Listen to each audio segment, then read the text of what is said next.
Good morning, everyone, and welcome to Energeia's next power session webinar.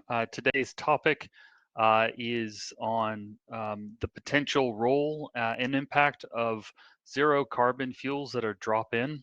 And this follows on from our power session from last month when we looked at um, optimizing for CO2 pathways and what the state of the art was. In today's topic, we're going to be focusing on a particular potential solution, that of drop-in zero carbon fuels. So in terms of the overall agenda for today, and it will be a short session, we will be going through the Australian net zero targets and key strategies, what the drop-in biofuel alternative looks like, and then touch upon a case study from some of the work we have done in California, and then end on concluding remarks. Um, my name is Ezra Beeman. I'm Managing Director of Energeia. We've got offices in Sydney, Australia, and Davis, California. And as part of this power session, we will be doing Q&A at the end, and we will also be asking for your input as to what power session topics would be of greatest interest to you. So Sarah's going to be posting the power session topics for your input. You can vote at any time. You can also start putting in your questions at any time, and then I'll just be running through them from top to bottom when we get to the end of today's materials. So without further ado, I will be moving into the content. Now, by way of background, we selected drop-in biofuels as a topic of interest because of the activity that we've seen in North America, which we didn't see mirrored so much in Australia at the moment. And in the project that we examined in North America, we really came to an appreciation of just how potentially valuable drop-in fuels were, because you were able to utilize the existing value chain. You don't have to change out um, the pipelines. You don't have to change out any of the end equipment, whether that's a power station or a heater or anything of that nature. And so the whole of system impacts of a drop-in solution could be quite significant, especially in the early days, as some of the key technologies we're betting on to help us reach zero carbon are still proving themselves up. So let's look at the current state of play in Australia with its CO2 targets. So Australia committed to the Paris Agreement, I think back in 2015. Um, Sorry, I'm just confused here by the 2030 target, which I actually believe is a is an earlier projection, and has recently updated its targets to be lower than they were previously. So this is the update that just occurred here for 2030. And it was able to do so by reviewing how much meeting that target was going to cost and balancing it against the additional costs imposed on industry. And that was in part due to progress made to date. And you can see here on the left side what the emission stack was by sector in 2005, which is really the anchor for all of the commitments. And in 2019, you saw a reduction here in the agricultural emissions, and also what's abbreviated as LULUCF, which is fundamentally forest management and its impact on emissions. There was also a decline in emissions in the electricity sector, but the transport and the industrial sectors both grew. Industry, because the export sectors, a lot of them are energy intensive, there isn't a good cost-effective option there yet, and transport electrification has been a bit slow, and vehicle use has actually increased. So in order to further reduce the targets and make them more stringent, you have to identify lower cost options and ideally also lower risk options. So in looking at the current sort of distribution of different kinds of emissions that Australia ultimately has to abate, you see electricity remains at the top of the list, and then stationary energy, which is energy produced but not supplied to the grid, and then transport. You can see here the different potential targets and trajectories. Here's the current agreed update from 2022. Yeah, there's my 2015 Paris update. Now, that isn't quite at the level necessary to achieve a 2C level of abatement, at least according to the Climate Targets Panel, which is an authoritative source for this analysis. And it's a far, it's certainly not as stringent as you would need for 1.5C. And I know that internationally, these are definitely some targets that are being keenly investigated. And if we can find lower cost solutions, lower cost and risk solutions, that can help, I guess, bend the needle and get us closer to these targets. Now, within the states of Australia, um, all of them, except for two at the moment, are currently committed to achieving their CO2 reductions by 2050, which is consistent with the federal target. Now, ACT and Victoria stand out at this stage because they've both committed to a 2045. Now, whether it's these more aggressive states or everyone else, everybody could consider a more stringent target, again, if they can identify a lower cost way of getting there. So how is this currently being assessed, and what are some of the blockages from lower costs? So this, apologies for the poor copy and paste here. This comes from work by McKinsey and the Commonwealth, looking at the supply cost curve of potential emissions reductions. You can see here there's $25 a ton is really the cutoff for what's included. They've got additional costs here that are technically abatable, but they're higher cost. And then there's the non-technologically abatable emissions. And you see here, they stack up to 87, lines up here. And they've got things like beef industry, other animal emissions, crops, dairy, waste management. And I'll stop there because these are actually emissions that are targeted by biofuels. I'm not sure that they will abate all of it because it's not just about methane capture or generation of methane from waste products or residues. But it's I think interesting that this is something that biofuels are directly targeting, and so there's potentially a direct role here in the existing analysis. But at what cost? So with respect, sorry, I'll go back here for a second. These are all the focus of abatement, and in part because they are susceptible to technological progress and improvement, and that really underpins a lot of the Australian strategy here and overseas as well. Um, in turning to the key technology assumptions that underpin these targets, though, you see there are things like clean hydrogen, and there's also an important role in the steel and aluminum or aluminium targets that green hydrogen will play a role in. Other potential key technologies that are a big part of the strategy are CCS or CCUS, including utilization, and then the LULUCF uh, soil carbon sort of strategies. So while those are key technological focuses or foci of the current strategy, there is the potential for biofuels to also target some of the hard to abate sectors, and certainly in the near term. So let's take a quick look then at the biofuels market in Australia at the moment. You can see here, this is commonly available data just pulled together so we can refer to it now. It hasn't trended very much other than flat in the fuel and heat area. This is primarily a sort of direct heating of via combustion of the fuels. It's largely well, we'll get into exactly what kind of biofuel in the next slide. Transport has been increasing, looks to be increasing about at the rate of the overall fleet, and generation's been flat. Now, there's not a lot of particular supports. Like in the US, there's a certain amount that has to be added to petrol to make their ethanol targets.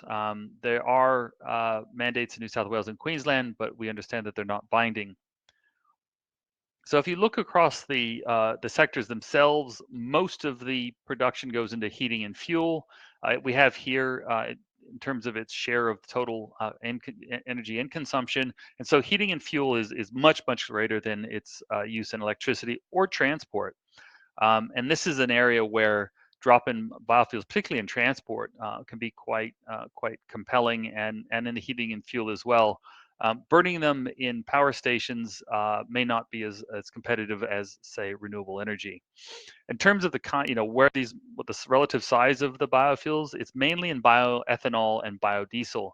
Now, neither one of these is, well, maybe biodiesel is, but certainly not.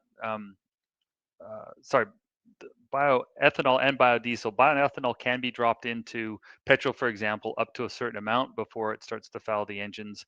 Biodiesel, I have to admit, I'm not entirely clear the difference between biodiesel and renewable diesel, though I believe the renewable diesel does conform to so-called fossil fuel diesel standards, and there's no, it's completely interchangeable. In the electricity generation sector, you've got biogas. Now, biogas probably can be blended as well, but it is not the same as renewable natural gas, which conforms to all um, requirements for gas pipelines, and again, can be a direct drop-in. If you're going to be running biogas, it either has to be up to a certain blend limit, or you have to have your own pipeline system. And this is, in our view, really holding back the potential, and can be unlocked using either the RNG or the renewable diesel solution.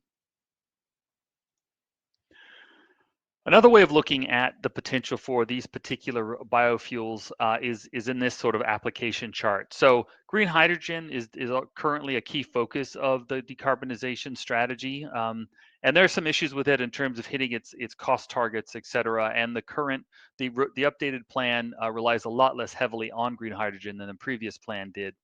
But it's still, one of the reasons it was being relied on heavily is it can be turned into almost any other kind of fuel or feedstock.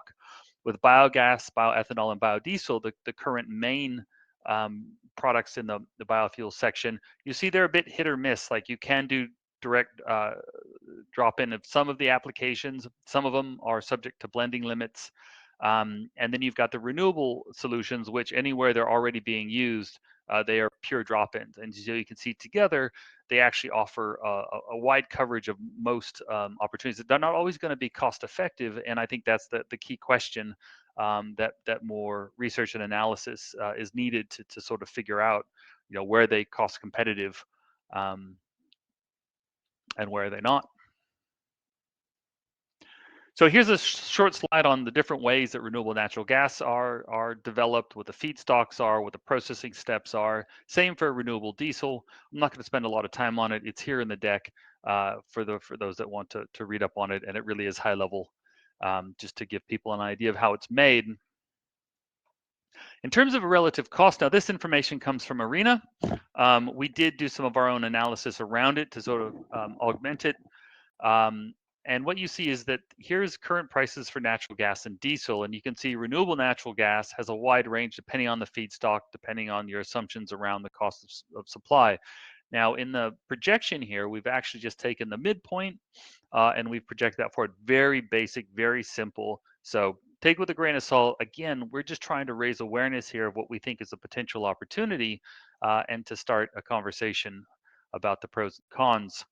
So you can see here, though, that it actually is not that expensive to make, at least according to the estimates of the folks that ARENA hired, and Cyro and others. Um, but it isn't as low cost as natural gas or diesel. And the other issue is that the actual cost of making this is really dependent on the cost of the feedstock. And the feedstock that's available here is only a fraction of it. And as you use the best sites and you get lower quality sites that are either smaller or lower or farther away from infrastructure, that will drive it closer to higher and higher here, subject to the downward pressure of innovation, technological change, and scale economies.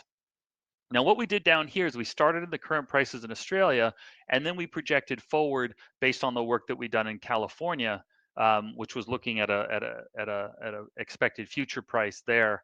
And so I guess the way that I would look at this particular view of what the future might hold is, if Australia had similar cost factors, and having lived in both places, in many ways they do, and it invested the same amount into this industry, which is not currently doing, this might be a potential pathway. Now, the other thing I'd highlight about this is, even though it's saying, at the moment, RNG is much, much cheaper than green hydrogen, and it's expected to be that at that level for quite some time. This is only looking at the production cost of it. This is not looking at when you take the infrastructure into account. And so if you add that on top of hydrogen, it actually pushes it up even higher. So um, a key conclusion or a key takeaway here from our perspective is, there's really a potential opportunity here for renewable diesel, which is here in the green, to stay um, or to get closer to the cost of diesel while being carbon free, and it's expected to be below green hydrogen for quite some time. Again, under these assumptions. In terms of where it comes from and how we actually deliver it, here's a slide that just talks about the different kinds of feedstocks, the ones that are used in RNG versus some of the other biofuels and renewable diesel. Here we've turned in the annual production of these particular feedstocks into energy terms. So you can see hardly any available in dairy farm waste, although it can be quite cost effective. You've got landfills and wastewater. These are all rapidly being developed in California and other places. And then you have the ability to tap into animal manure, crop residues, and forestry residues, but they can be higher costs just because of the relative energy density of these byproducts. So in terms of total capacity, some work was done by IRENA in 2021, and it showed that the amount of bioenergy could be as high as 40% of energy and Australia's current energy supply. Now that's that's really upper limits, even though they assumed only 45% of it was available. It would still be 10 times higher than the current bioenergy, and it doesn't have to solve everything. It just really has to solve the hard to abate sectors that it can displace. So and that's been the strategy in North America. In the programs that are in place in California, for example, it's feeding the transport sector while transport is becoming electrified, then it can turn to displacing the residential heating sector, for example. And that's a role that we see it could very well play here. So in terms of where that information was sort of drawn for and leveraged from, it's based on some of the work that we did in North America, looking at what do we expect the renewable diesel market to look like. So this is, an example, and you can just put on relative numbers here for Australia of what the kind of liftoff could be in the renewable diesel market, and likewise, and also in the renewable gas market. Now here you're seeing, basically how that's built up. First of landfill, animal manure, agriculture, energy crops, etc. So even in the U.S., you've got to have a diversified mixture because as those sites, it's really site specific, and the best sites are going to be taken up first. And so you then have to look at what the next option is, and then maybe go to a cheaper site of a different source. And this is sort of displayed here, where we've got estimated project costs for landfill, wastewater, dairy, and you'll see that they're actually cheaper in 2020 than when we estimate that they will be in 2030, with the exception of wood and methanolization, and that's largely because it's high cost to begin with, and there's actually a lot of wood waste available. So anyway, that's where we had got our estimates from, and then I think final slide is turning that into the outlook in North America. Here you can see RNG clearly crossing over with hydrogen. Again, only at the fuel level. You have to take into account midstream, the pipelines, the storage, and then the end appliances and equipment before you can really put this on an apples to apples basis. All right, well, here we are at 50 minutes past the hour, so hopefully that gets us a good amount of time for Q&A. But before we get there, so I guess our key conclusions and recommendations.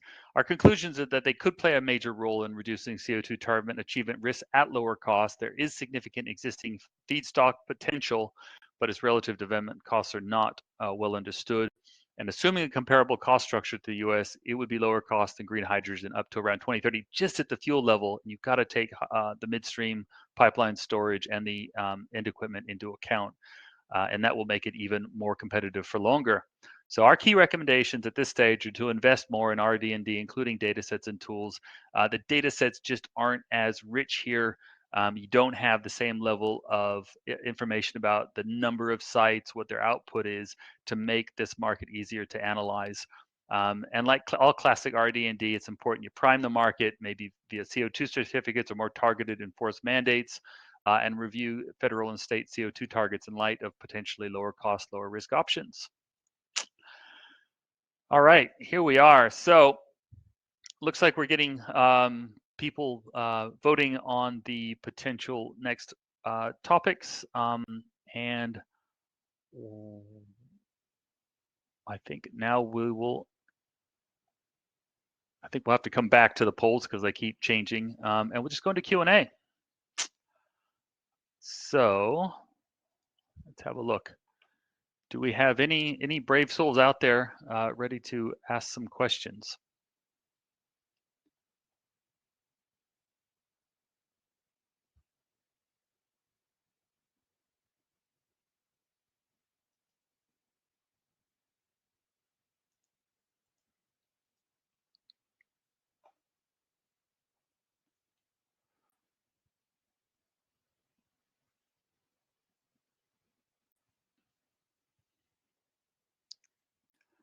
Hi, Daniel. Thank you for your question, which is there any research on the seasonality of biofuels?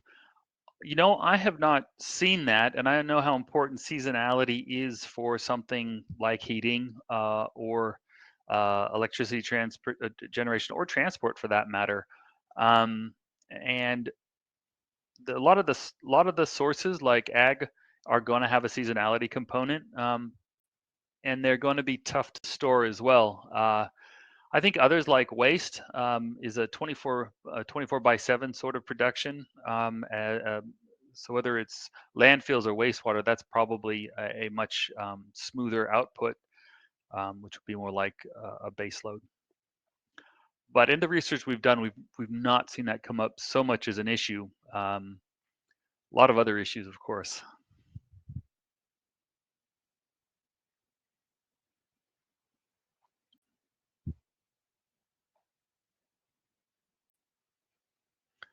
All right. Well, while we're waiting for any questions that might arise, let me go to the polls at this stage. Yeah, we've got folks that are in favor of the digitizing load customers and behind the meter, and I'm happy to say you'll be interested in to see our forthcoming webinar for next month, which is going to be focused on consumer-centric electricity system planning. And I think the transitioning commercial fleets would be sometime after that.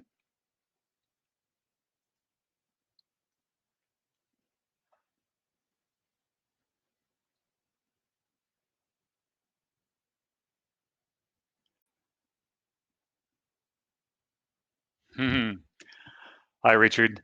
So the question is, how significant is California Low Carbon Fuel Standard, or LCFS, program in incentivizing biofuels? I'd say it was the #1 driver and engine for drop-in or zero carbon biofuels. There's so much money on the table in folks having to meet their low emissions targets for transport that are really fueling the market. There is other demand across the U.S. though, so it's not the only one, and other states are looking at a similar program. But it really is that priming of the market, which is why it's one of our key recommendations. Where is it? Yeah, priming the market is so important to get that going. Kelvin, where do you think the innovation will need to occur to bring biofuels costs lower? Well, at the moment, it's really just the need to build capability and capacity and setting these projects up. In terms of where the expected cost reductions are to make it even more cost competitive, I haven't done that research myself. The U.S. in particular, and I think Australia as well, they can spend a fair bit of time of looking, through is it in the collection system, is it in the chemistry, and I just haven't done that research to know exactly what the cost reductions are likely to be at this stage.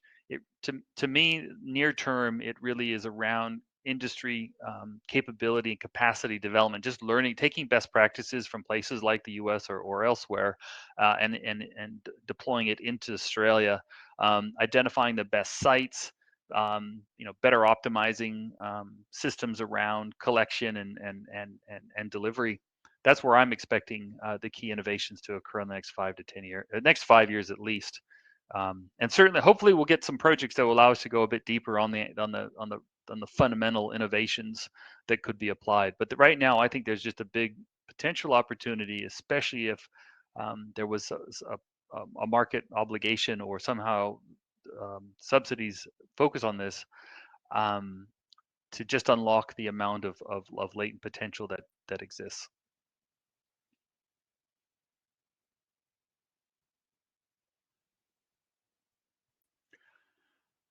Okay, Daniel's asked, the presentation showed that biofuel costs were increasing over time due to the best sites being developed. At a commercial level, do you see customers who sign offtake agreements as locking in long-term contracts? This would provide a significant advantage to slower moving competitors who sign a later offtake agreement.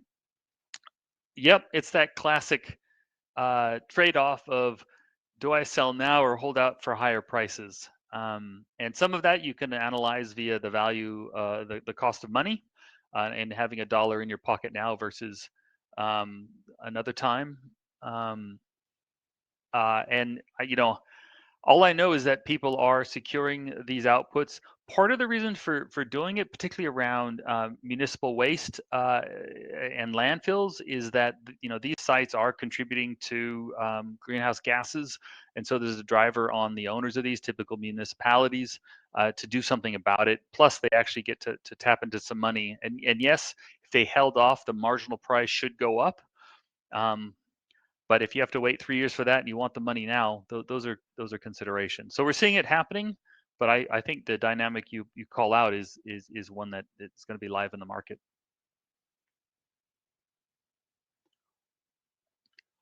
All right, folks, we got about another minute before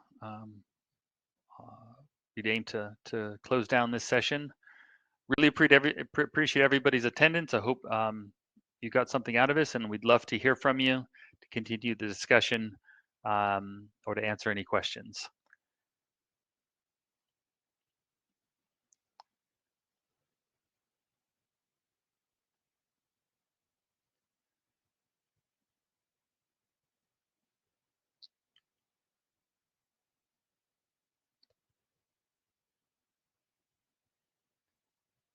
I think if we're not seeing any additional questions, we'll close this a little bit early, give a little bit of time back for you for the rest of your day. Thank you again, and we look forward to seeing you hopefully next month. Thank you.